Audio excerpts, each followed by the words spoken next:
Welcome back to Triple Alpha Sports Talk. I'm Josh. That's Bryce. That's Roy way over there. New little setup for us. Not in the studio today, so that's why it looks a little different. Um, First, we're just going to kick it right off into baseball.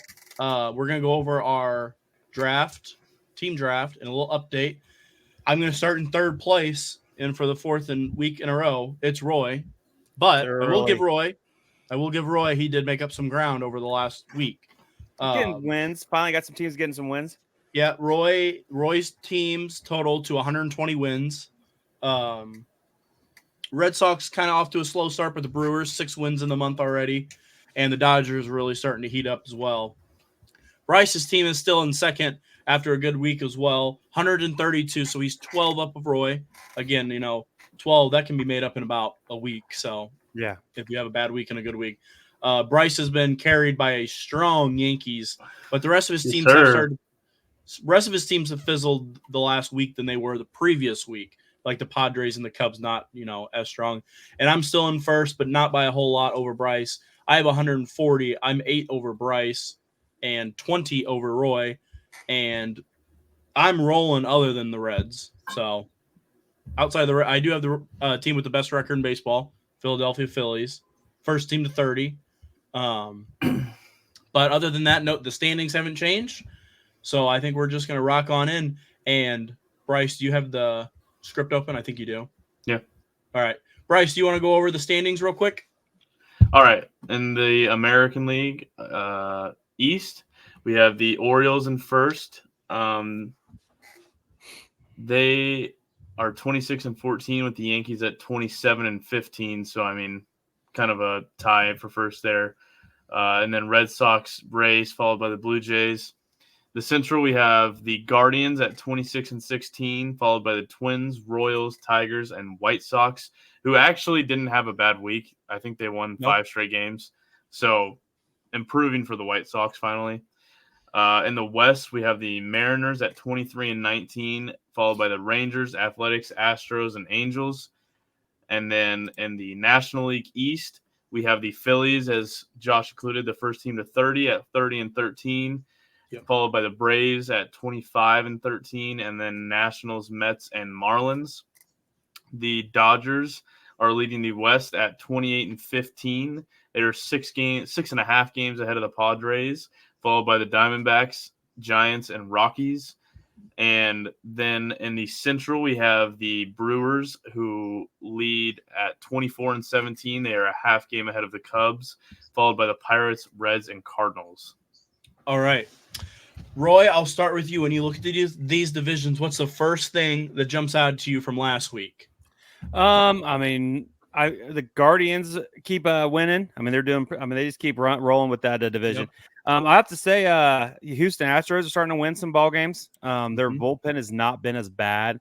it's still bad, but it's not been as bad. Hard to get worse. Yeah, there's nothing they could have done. So you see, they're starting to climb the ladder a little bit. They're 5-5 in their last games, but again, the AL East. If you look at the last, every one of them, the last 10 games, but Baltimore 7-3, Yankees 7-3, Rays 7-3. But then you got the Red Sox who are 3-7, and the Toronto who are 4-6, and they were playing each other. The Rays have been playing all these teams, so you can see where that division is at. And then you look at the NL Central. Just everybody's been 5-5 or less in the last 10 games. So it's struggling. So no, I think you're seeing some separation from the top tier teams, and then you're going to see some of these other kids. These other guys are going to start warming up. When the weather gets a lot warmer here, you're going to start seeing some of the true teams, probably these younger teams, like the Reds and stuff. Probably just because they seem like the hotter it gets, the balls fly and the bats are better. So, but the Reds are 1-9 in their last 10. How about you? Yeah, we'll get. They're 1-9. They were terrible. Bryce, when you look at these standings, what's the first thing that jumps off the page? I was also going to mention the Astros starting to climb. Mm-hmm. They're not doing super well, but the team that keeps sticking out to me all year so far is the Athletics and how good that team is. I understand they were 3-7 in their last 10, but that's a solid team who, judging by how difficult I think that their schedule is, I could see them winning their division this year, even though that we had them ranked as probably the second or third worst team in the league at the beginning of the season. So props to the Athletics. I mean, they have 5,000 fans at their games and nothing to play for, and they're still going out there and competing in every game. But we'll see what their owner does. I know that Mason Miller's been having he is open to being sold, and there's like 6 teams who have talked to him, and nobody's even came close to the price. Yeah. So, well, it's the Athletics. They always sell. Yeah. I mean, him and Brent, what's Brooker. his name? Brent Brooker.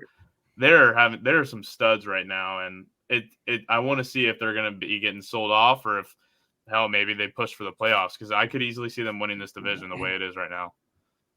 Yeah, I don't know if I go that far, but I definitely think Rooker's probably on his way out near the deadline. I mean, he had a good year 2 years ago, really bad year last year. Seems to be back to hitting home runs. Could be a team that a team getting hot late at the deadline goes and gets an older player, because I know he's not young by any means. I still personally don't think Miller gets moved. He's just too young. He's 5 years of control. I just don't think, unless someone meets this outrageous price, but I don't see it. I have 2 teams I'm going to talk about later, so I'm not going to talk about them.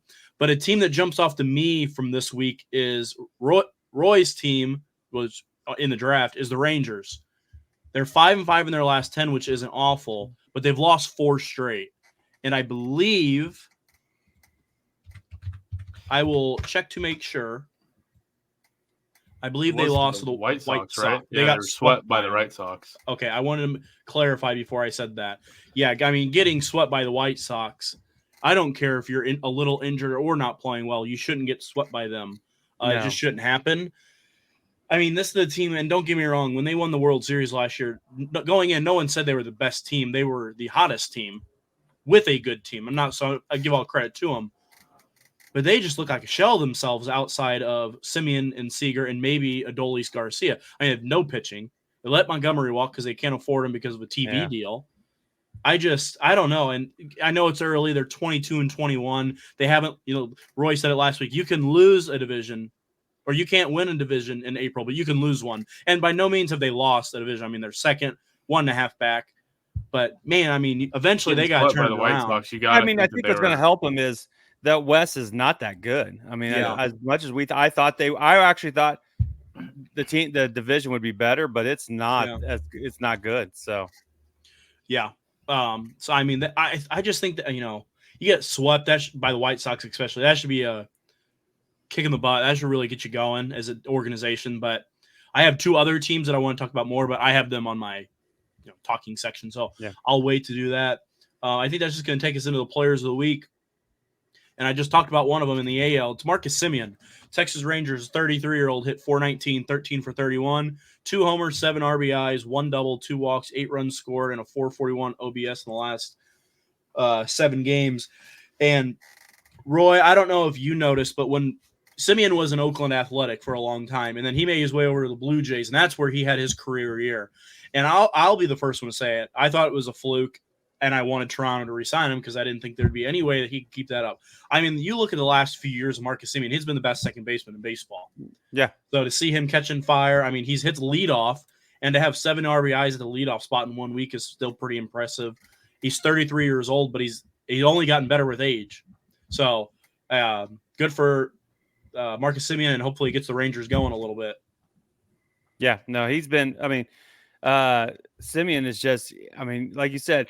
You put him and George Springer at the top of that lineup, and they're just known to hit those home runs and get on base and do some damage. And when they were in Toronto, they weren't in Toronto together, but that's why Toronto replaced Marcus with Springer. Yeah. So I mean, and that's what Marcus Semien's just been. There was talk there, for a while that the Yankees were going to get him, but Toronto. But that was a couple of years ago. But then Texas really done they've gathered some players. They're just struggling with pitching. So yeah.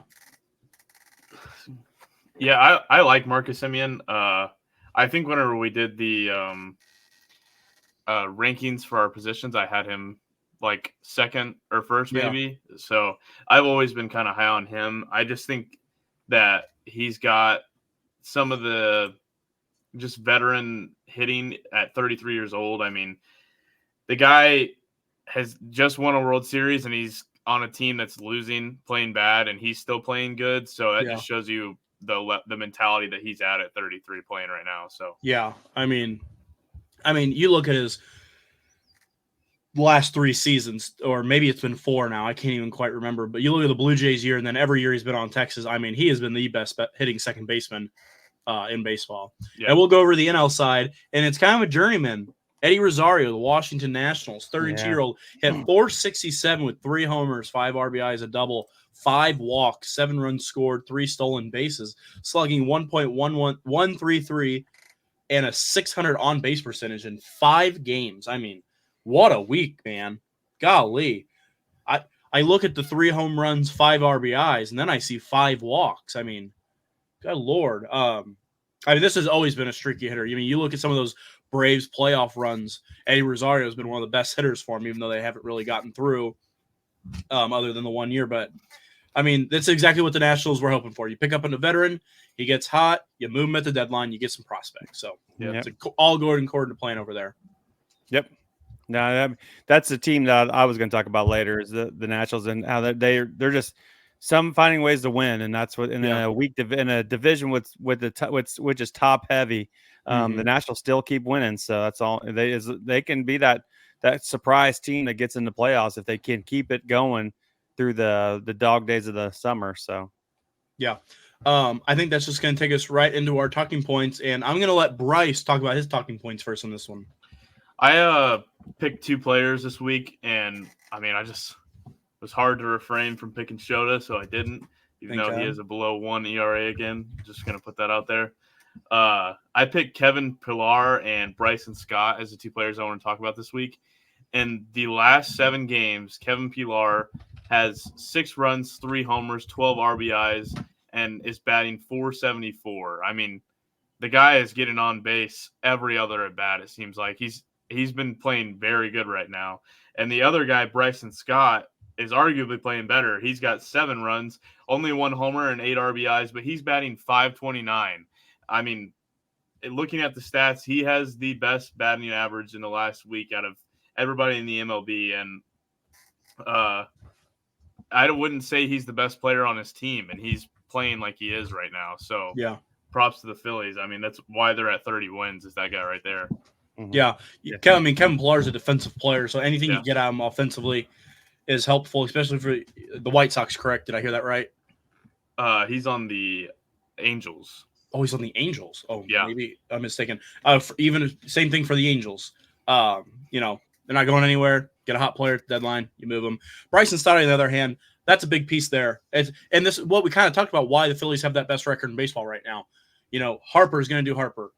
Schwarber is going to do Schwarber. Castellanos is going to be Castellanos. Trey Turner is going to be Trey Turner. I know he's hurt. It's Bryson Stott.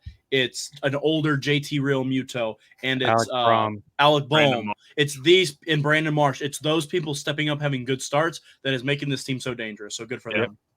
And I have Bryson Stott on my fantasy team, so I appreciate it. Aaron Nola went 6 innings today, no hit, and then gave up a single in the shutout against the Mets today. So, I mean, that team's hot. Yeah, when you got Nola and Wheeler at the top, I mean, that's pretty damn good starting 1-2 punch.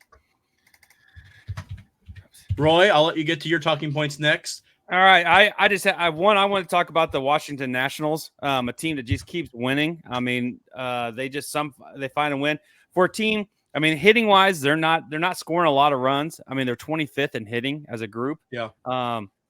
It's their pitching. I mean, their total starting pitching is has a 3.74 ERA, which is 12th in the league.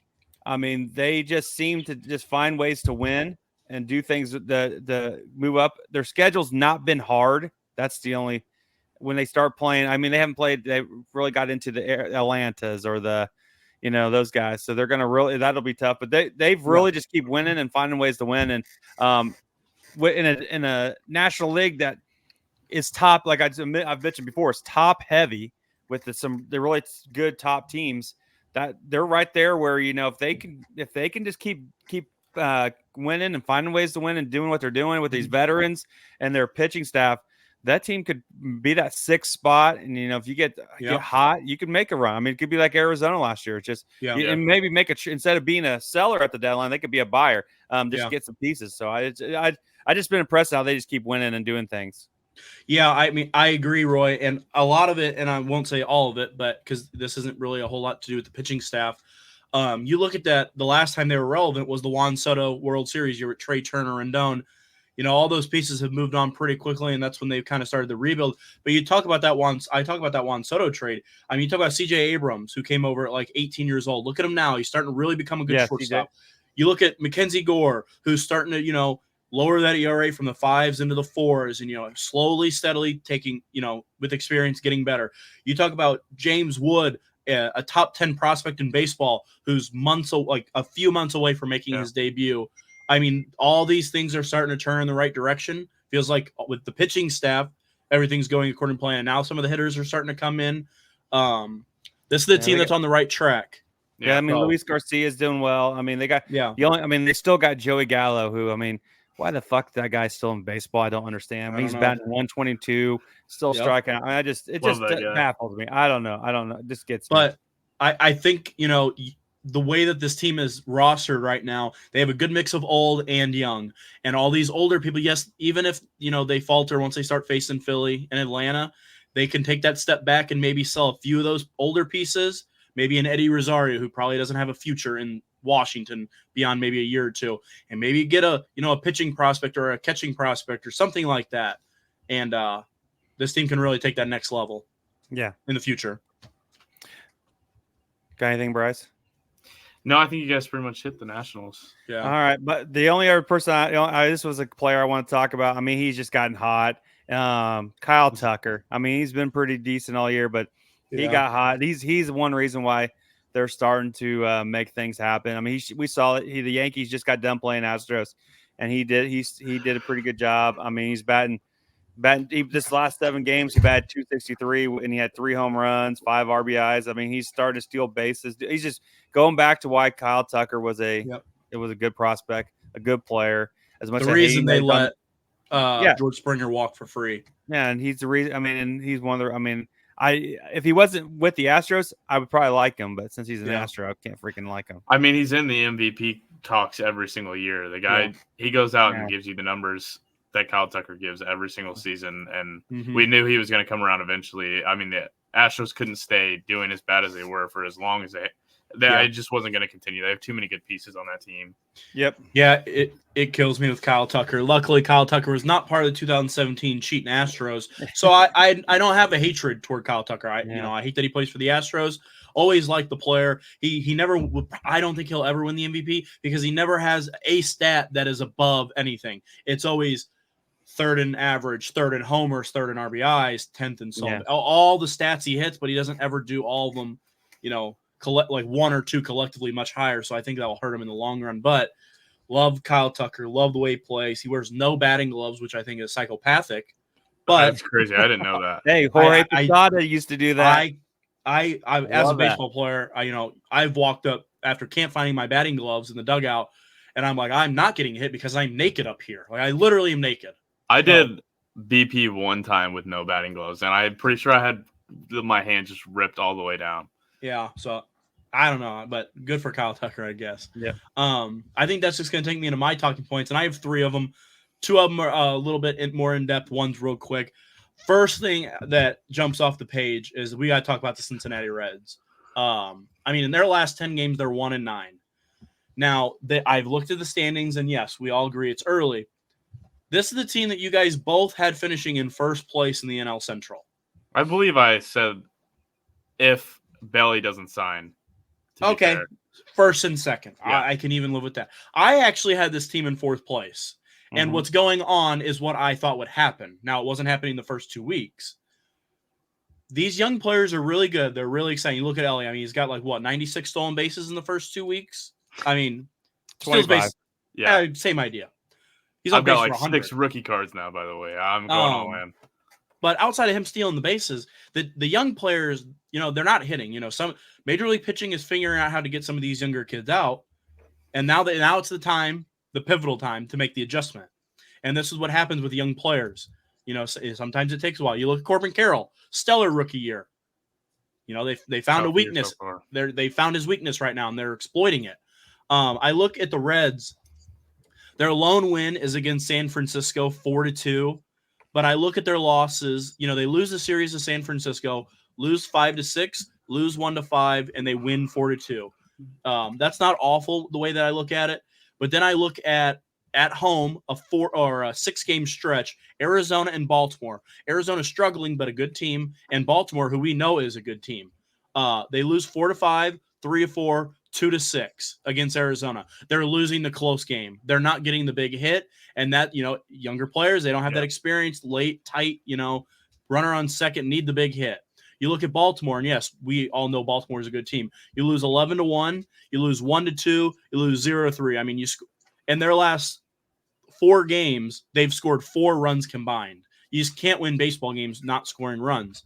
And again, you know, Ellie De La Cruz is their best player, but, you know, team rankings through the season, 20th in home runs in a super friendly, hitter-friendly ballpark, 15th in runs. They strike out a lot, and they have an above 4 team ERA, which isn't awful, but it's 18th out of 30.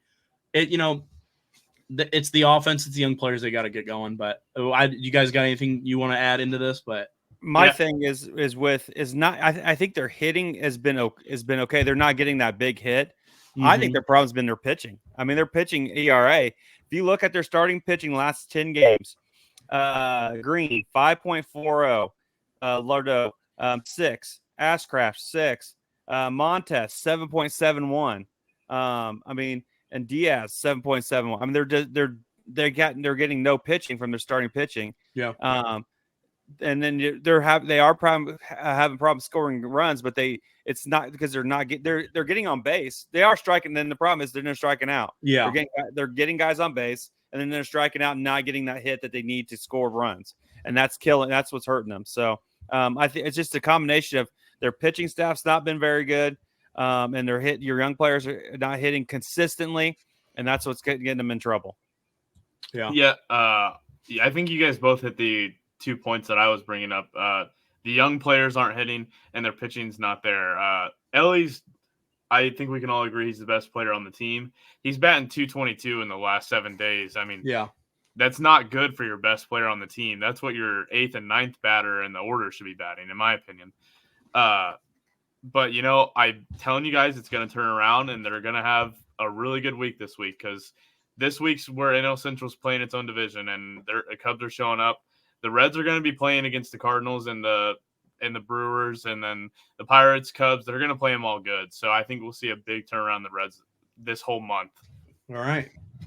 And then the other team I want to talk about, and me and Roy are going to have a little bit more knowledge than Bryce in this regard, it's the Toronto Blue Jays. And granted, you know, they're 4-6, which is respectable. You know, you have tougher weeks. But the teams they play a 2-game set against Philly where they split, which you take that all day long. But then you look at Washington, you know, they lose 2 of 3. They lose 2 of 3 against Minnesota, who hasn't been playing, you know, as hot as they were earlier, you know, maybe last week. And they lose the first of Kansas City. And this isn't even so much more of a conversation I want to have about them at this exact week. It's more of an overall view of the Blue Jays.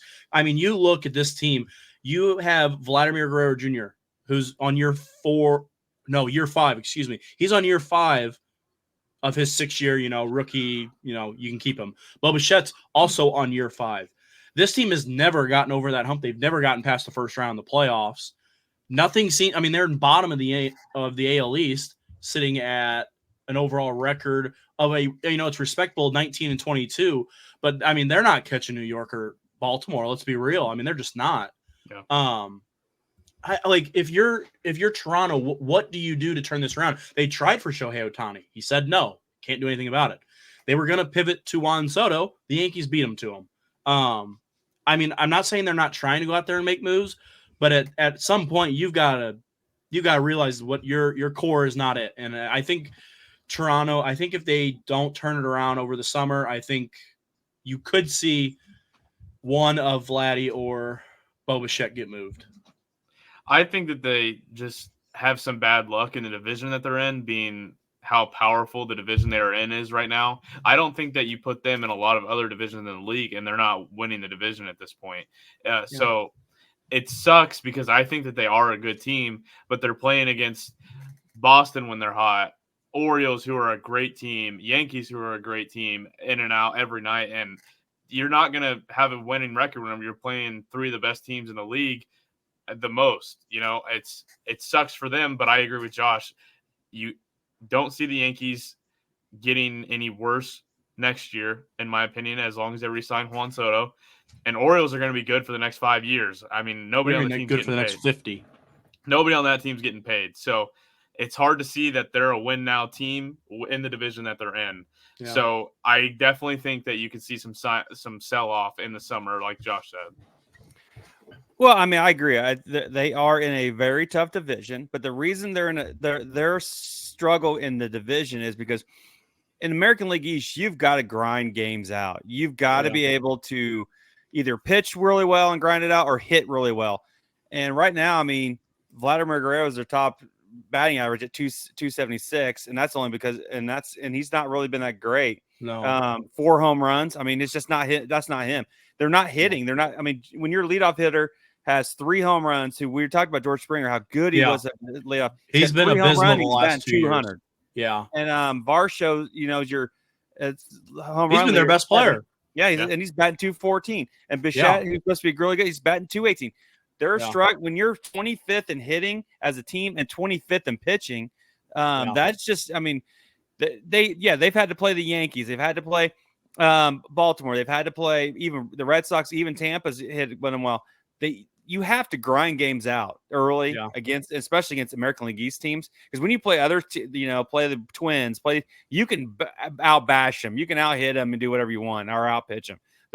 They're not a grinding. You have to grind those games out, and that Baltimore's not, or Toronto's not built to that way, and that's been their problem.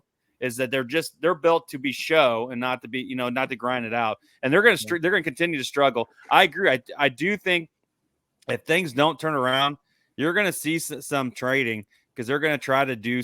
I mean, they've tried to get some big names. I mean, who really wants to play in Toronto? I mean, no one wants out there. I mean, I don't I don't actually really hate the Blue Jays. They've really never done anything to really make me upset in my lifetime yet.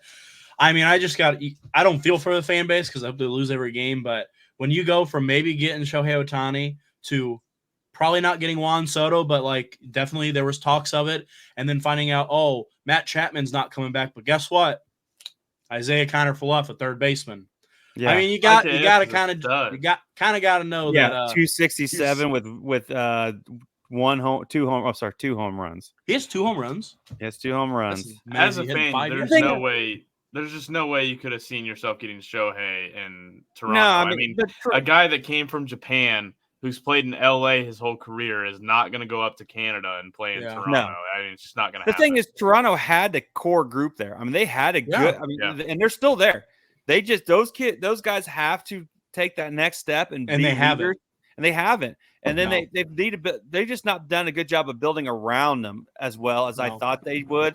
It's more as people don't want to go there. I mean, they've tried to hit big is what they've tried to hit big and try to go all they should. I mean, they should have tried to get some of these other players, trying to get, maybe try to get Blake Snell, try to get things like that would kind of fit what you're doing and maybe help your team. But I mean, you have to settle for IKF, who thank God he had to leave. And was that Vogelback, Bryce's boy? Danny Burger. Yeah. I mean, he's batting 118, buddy, with 0 home runs. So, and the downfall of their starting rotation, which was starting to kind of shape itself. You look at Kikuchi, who's been really good this year. Gausman the last 2 years had been really good. He's been a shell this year. I mean, he has not been healthy. You look at Alek Manoah, who started to look like a superstar in the making, has just been the worst pitcher in baseball and is basically out of baseball almost. I mean, it's really Barrios, he's doing he's their best. Yeah. I'm looking at the stats right now. I mean, their ERAs aren't horrible. They're just not, I mean, no hitting. They're not I mean, Gausman's doing okay. I mean, the problem is you're looking at strikeouts to walks. I mean, Bassett's got 40 strikeouts to 20 walks. I mean, and Gausman's 37 strikeouts to 10 walks. I mean, that's just, I mean, the ratios aren't horrible. They're just, I mean, they're not getting enough runs to satisfy what they're doing. Yeah. And then I only have one more thing to talk about. But first, Roy, Bryce, Bryce, you might know this answer. You see this jersey I'm wearing? Can you take a guess on who's on the back? Bryce, shut up. I think you know who this is. I already know who it is. Roy, who's on the back of this jersey? And because this is who we're talking about. New York Yankees? New York Yankees jersey. It is. Oh, wrong shoulder. It's a 2022 All-Star Game jersey, the ones they wore in L.A. I remember you pointing it out while we were in New York City, actually. Who was 2 years? So that would have been 2 years ago?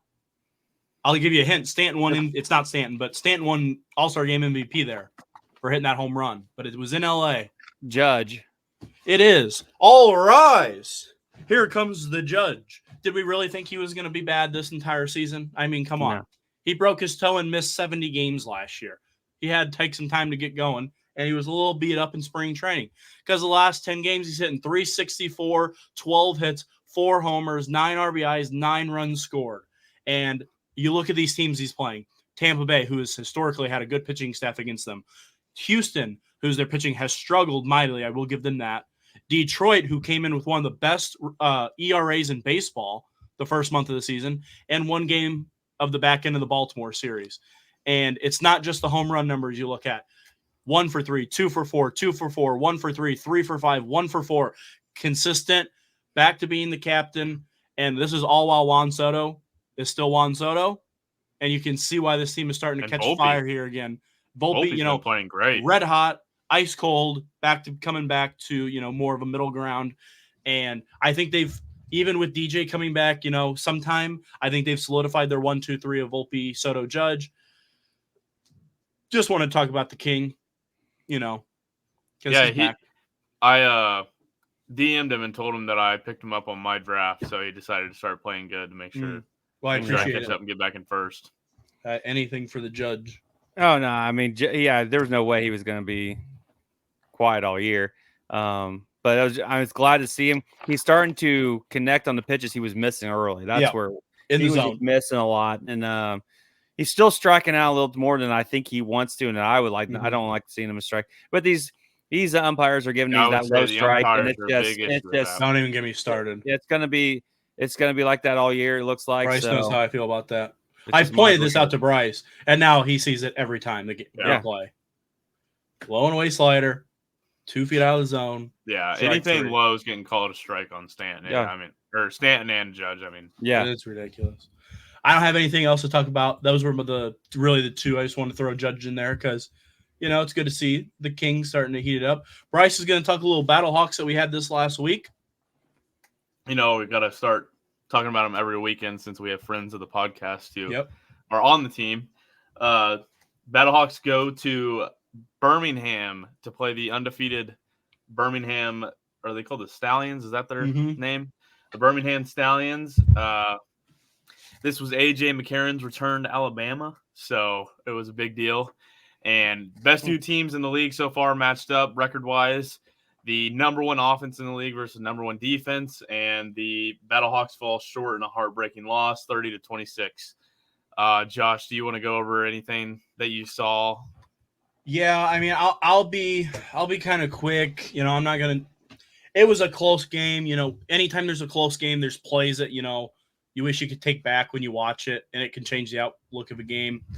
The thing that I noticed was we played better offensively than I thought we would. I thought their defense would shut us down a little bit more. They weren't as impressive that I thought. Definitely beatable. But their offense looked a little bit better than I thought. So it kind of went both ways.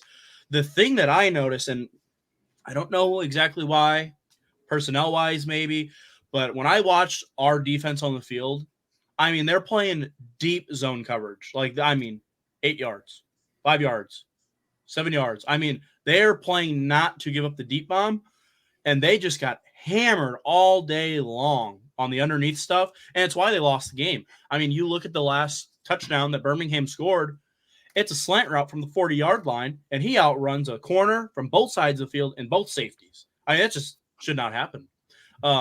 And to me, once they late in the fourth quarter when they had the lead, St. Louis had the lead, and it was kind of bouncing back and forth. I thought St. Louis played not to lose rather than play to win. That was what I saw. So those were my takeaways. I agree. You know, at first I was thinking maybe the D-line wasn't getting pressure enough, which I think they weren't getting the greatest pressure in the world, but when they did, their quarterback's mobile. I mean, he had the most rushing yards on their whole team, and every time they flushed him out of the pocket, he found an open receiver that was standing wide open, or he ran it for 20 yards. So, and Roy will know their quarterback pretty well. Yeah, Nebraska legend. Yeah, Adrian.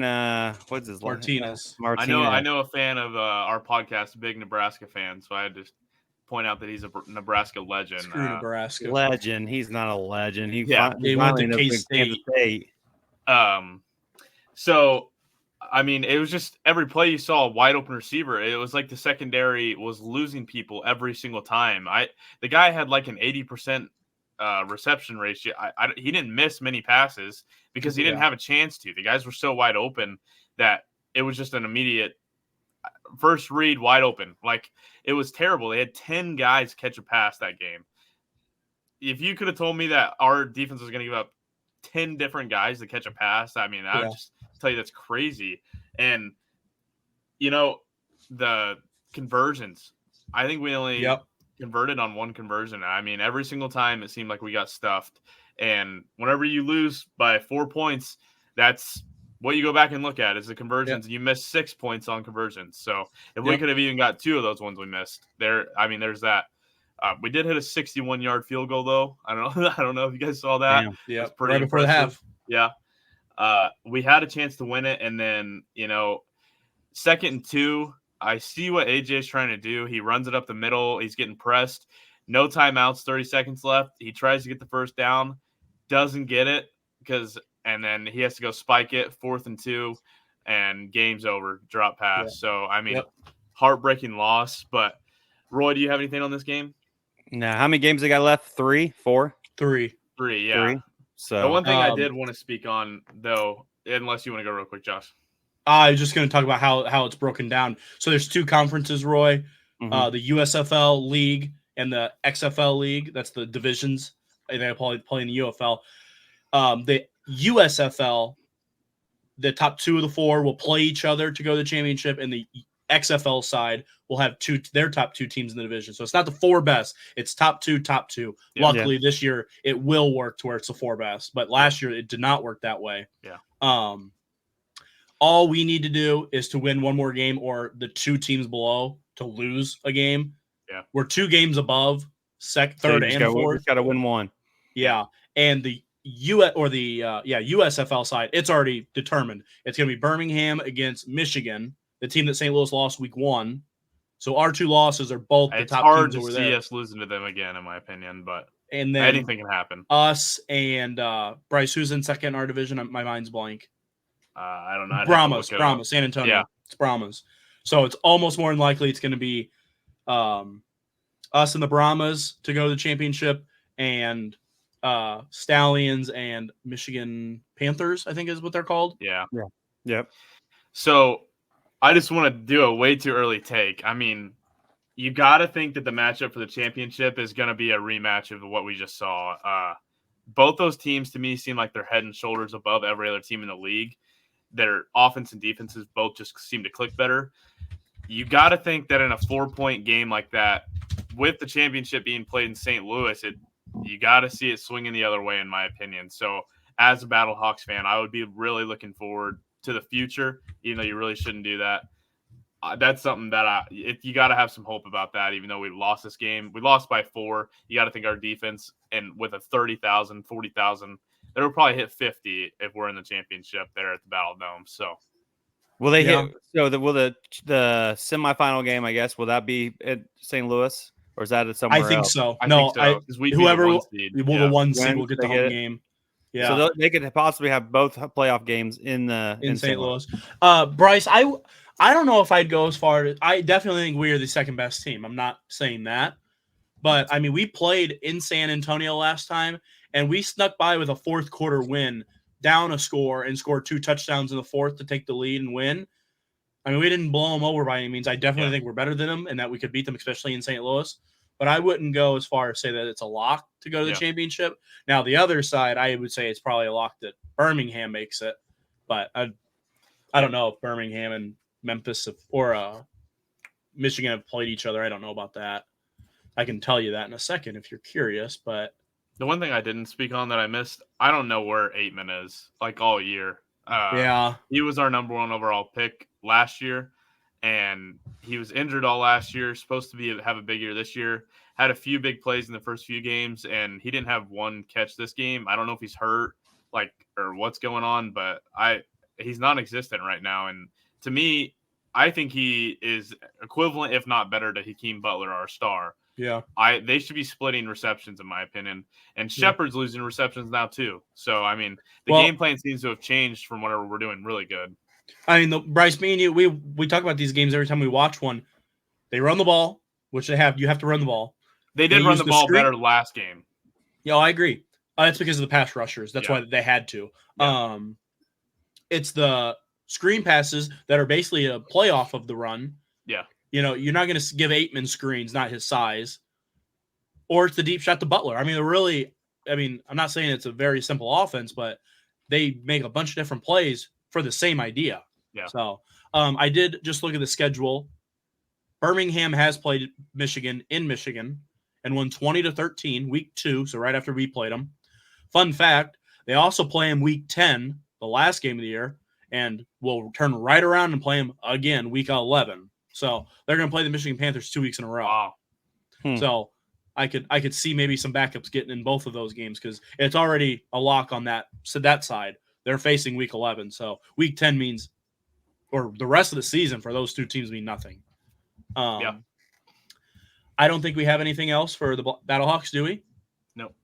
Okay, I think that's just going to take me into my lock of the week. And we won our lock of the week last week. One of the games actually got rained out, but the other one won. So it was just a solo. I think 25 paid like 39. So it was only like $14, but hey, a win's a win. That's why it's a lock. This week, we're going to have some fun, boys. We're going into some hockey. Great. Playoff hockey. Playoff hockey. And with the playoff hockey, there's 2 games tomorrow. Both one series is 3-1. The other one is 3-2. Oh, I lied. There's only one game tomorrow. That's Thursday. There's only one game tomorrow, so we're only going to do one. It's the Dallas Stars and the Colorado Avalanche. Dallas Stars have a 3-1 series lead, and they're going to send Colorado packing. The Dallas Stars are going to the Western Conference Finals. They're minus 148. 25 pays 41. That's my lock of the week. What can I say? I'm a Dallas boy. There you go. All right. I have my game of the week, which is something I actually saw earlier in the week that I made sure I screenshotted to bring it back. I'm going to give you guys 2 strikes with 5 answers. All right. This is MLB. Okay. And I'm not going to say you have to get it in order because there is an order to this. It is going to be the least annoying MLB fan bases. This was like a poll that was done. The least annoying? Yes. And then maybe next week we'll do the most annoying. But I feel like that would be way too easy. I gotta think St. Louis is up there. They're the most respectful fan bases in the world. Yeah, probably. Do you want to go St. Louis? Yeah. That is your first strike. They are not on there. I mean, I was going to say the Marlins because you got to think this nobody goes there. I would say the Athletics, but they're crazy when they're there. Fans are crazy. So, like, it can't be them. You can't just go off attendance. Yeah, I would think the Marlins, but then again, when they're Marlins there, are in it's a bunch Miami. of Latino. But nobody goes. But then they're late. I don't know. Because I was thinking them and the Rays and the Mariners is who are. The Rays have to be one. They have to be one. Go for it. Nobody goes to those games. The Rays are not one. Jeez. I'll give you one more strike, so you got to go 5 for 5. Royals? How were the Royal fans when you guys were there? I mean, Kansas City Chiefs fans are crazy. Is that your guess? No. Rockies? Are you guessing Rockies? Sure. Rockies are number 4. Jeez, number 4. I mean, because you got to skip the East Coast team. I mean, Boston, Yankees, Mets, Philly. You probably just named the top 4. Cubs, you can't. Yeah. Cub fans, White Sox fans are idiots. Rooting for a shitty ball club every year. The Indians, I wouldn't say that. Racist. Pirates. Wow, Roy. Wow. Or, sorry, Guardians. Oh, sorry, Commanders. Yeah. What about the Twins? Who the hell cares about baseball in Minnesota? I'd say Twins. Go Twins. Minnesota is not it. Oh my! I hate this list. This is ridiculous. What are they? Go from number 5. Up in Canada, the nicest people in the world. Toronto. See, Toronto I think Blue those Jays. people are fucking nuts. I think of Jose Bautista hitting a home run, and I think of the building exploding. And then at 4, you guys got the Rockies. Number 3, youngest team in the league that's killing it, the Baltimore Orioles. No way. I mean, how often do you see Baltimore Orioles fans freaking out? They literally squirt water out of their teeth. They're so excited. They're freaking idiots. Yeah, that's cool. That's not annoying. Number 2, you guys did allude to it, the Kansas City Royals. I mean, when we were there wasn't one person cheering. To be fair, they were getting smacked 12-0. To be fair, that was when they were god awful still. And the Yankees had 12 home runs in 3 innings. Yeah. And then number 1 is the Seattle Mariners. I even thought about Seattle, but I thought that they were a little wild too. The other one I almost guessed was the Angels. Yeah, Angels crossed my mind, but California fans kind of can be crazy. So they all go to Dodger games. Like, who the hell goes to an Angels game? Yeah, true. All right. So I'm gonna do something different. All right. So this is MLB. I am gonna name the stadium, and you're gonna tell me what team plays there. Oh, I'm gonna be honest. I might get everyone. Okay. Well, I'm gonna start with some easy ones. Wrigley Field. Bryce, I will let you answer everyone until if you can't get it, then I'll step in. I'm definitely not going to get them all. I think I can get every single one. So you got Wrigley Field's the Cubs, obviously. Yep. Fenway Park. Boston. Yankee Stadium. New York Yankees. The Oakland Alaman County Coliseum. Probably the Oakland Athletics. Yep. Currently. Busch Stadium. St. Louis Cardinals. All right, Been there a lot. Be there next weekend.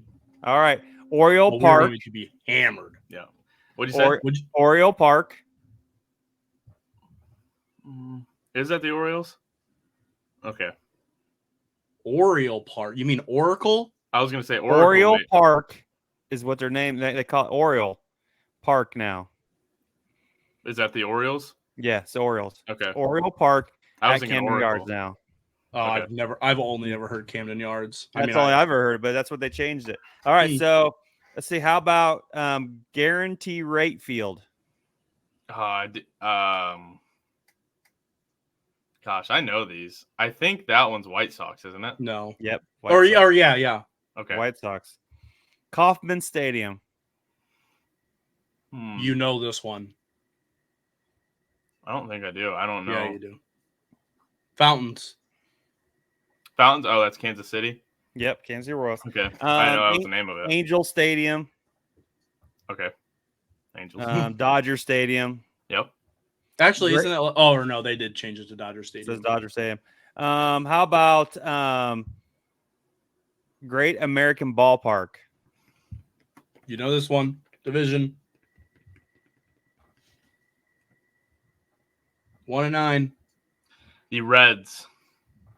I was going through. I didn't think it. I knew it wasn't the Pirates, and I wasn't sure if it was Brewers or Reds. How about Chase Field? Chase Field. That is. You might have to do this one, Josh. I mean, I can. Yeah, I don't know if I can give you a good enough hint for this one. I think this is the National League champion, Arizona Diamondbacks. Yep. Okay. Truist Park. I don't know that one. This is who I thought would be the NL champions last year, the Atlanta Braves. Yep. Cubs are there right now. Progressive Field. This is the one I was thinking when you said Guaranteed Rate Field. I don't know. I drove past it. To me, it looks like one of the ugliest stadiums in baseball. No, I've never been there. The Cleveland Guardian Commanders Indians. Yeah. Coolers Field. Think about it. Who drinks a lot of beer? Or I shouldn't know. I shouldn't put it that way. No, you should think about Coors Light. What's on the can? Is it Rockies? Yep. Comerica Park. What? Comerica. Park. I've never even heard that. The Detroit Tigers. Minute Maid Park. Worst stadium in baseball. Piece of shit. Is that worst player in the world plays there? Houston Astros. Fucking bastards. I'll never drink Minute Maid again. I think I would have got that one. Lone Depot Park. Lone Depot Park. This one's now. Is that the name's newer?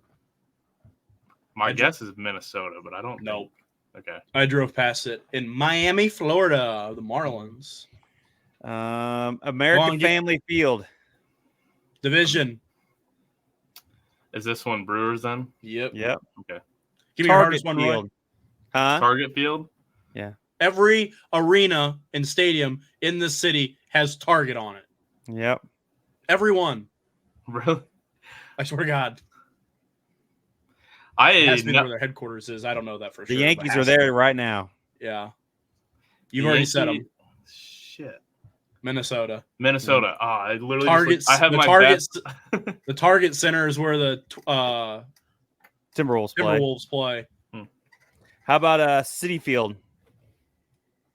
You flew over it, Bryce. Mets? Yep.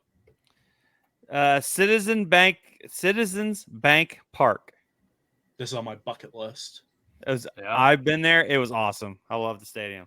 This one's this a Florida team? Nope. Northeast. Northeast. I don't know. Phillies. Okay. Rings Elliott. T-Mobile Park. T-Mobile. This one is. This Toronto? Nope. No. Oh. Seattle. Okay. PNC Park. Pirates. Yep. Petco Park. Field. This one is the number one on my bucket list. Petco is? I'm hoping to go this fall. I was gonna go in 2 weeks, but if it wasn't for Bryce. And what? I was literally gonna go there in 2 weeks. I have no idea. San Diego. Oh yeah. Oracle Park. That one is the Giants. Yep. Yeah. Tropicana Field. That one is the Tampa Bay Rays. I'm not going to that till they build a new one. Yeah. Oh, that's one of the worst stadiums. That is the worst stadium I've ever been to. Yeah. That's crazy. Yeah. Globe Life Field. I've been 3 feet from it, but never inside. I don't know where that one is. Brand new Texas Rangers when I was waiting for the boys to play. Rogers Center. Is this like Roger Clemens or something? Nope. No. You said it. Think about it. It's called the Sky Dome. Toronto. Toronto. And then the last one, Nationals Park. There you go. I knew every single one. I actually almost flipped the White Sox and the Guardians, but all right. I think that's going to do it. If you haven't seen the Travis Feeney interview from last week, go check it out. It was good. Really good interview. One. Yeah, Roy wasn't there. It was just me and Bryce, but it was a really good interview. Me and Bryce have had season tickets for 2 years, and there's things we learned from it that I had never heard before. It's definitely not out in the public other than on Triple Alpha. So get some news broken to you. Feeney was sweet, real cool guy. Gonna try to get his autograph this weekend. That might be a little thing on our channel next week. We'll see. But check our Instagram, Twitter, Facebook, subscribe on YouTube, and we'll see you next week. Peace.